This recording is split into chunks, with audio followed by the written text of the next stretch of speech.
All men, without exception, all men benefit from male supremacy. This is similar to the fact of the matter that all white people, even people who are anti-racist, benefit from white supremacy. It gives them a certain privilege in life, and it gives them a space to almost always have their needs, their desires, even their whims centered, and even their weaponized incompetence centered in many situations. This is why many non-male supremacist men have no problem with male supremacy. I want you to hear me again.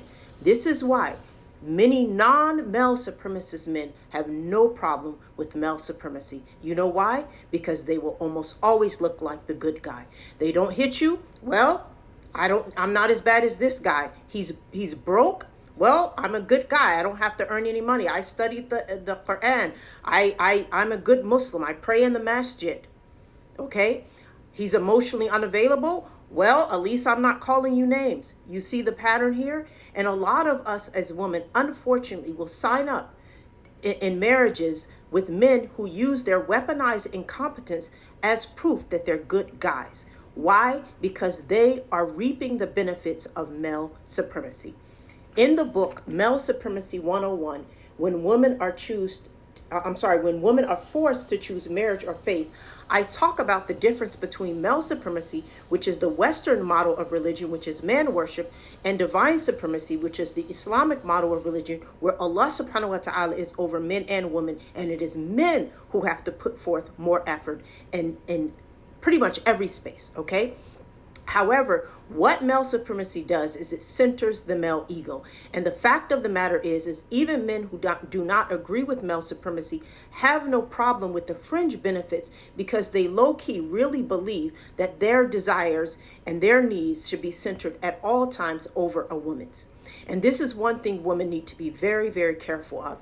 Every single man in this world, just like every single white person in this world, in the worldly realm, benefits from male supremacy. And if he is not actively fighting against male supremacy, speaking out a bit against male supremacy, and using his privilege to make sure that women are safe, understand he's using it to make sure he's good, even if he's not doing it consciously.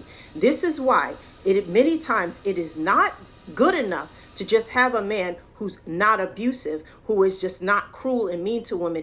You need to have a man who is willing to stand up and say this is wrong, and stand up in front of men, as the prophets did, as the companions did, against their own people, their own families, their own cultures, and risk their own comfort to make sure that the truth reigns supreme. But the vast majority of good guys, good men, they're only concerned with 3 words: not all men. That's it.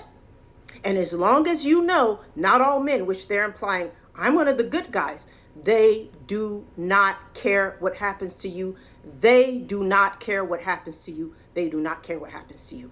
And quiet as is kept, a lot of these not all men, good guys, are closeted male supremacist men who will weaponize their goodness against you to abuse you and blame you because they're the good guy.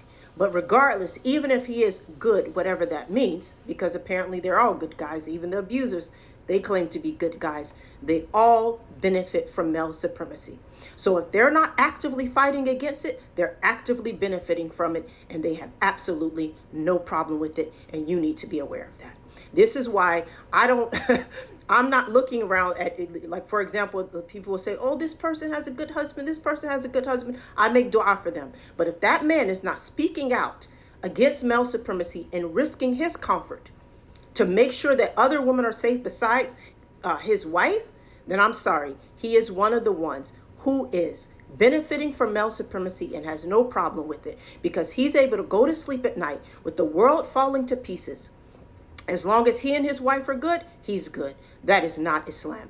That is cowardice. And the Prophet, peace be upon him, labeled this as the absolute weakest form of faith. And there is nothing to admire in a weak man, even if you're technically safe from worse harm. Please, sisters, learn to love yourself so you can protect yourself from these traps, okay?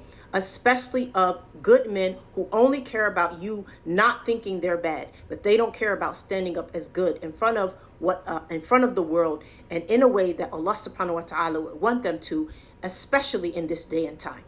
Keep in mind, they all, just like white people, they all benefit from male supremacy. So if they're not actively fighting against it and taking risk in that path, then they are actively benefiting from it and they have no problem with it. Please, sisters, go watch the playback of an event that I did that's called Self-Love is a Spiritual Obligation. It's available completely free at sqsoul.com.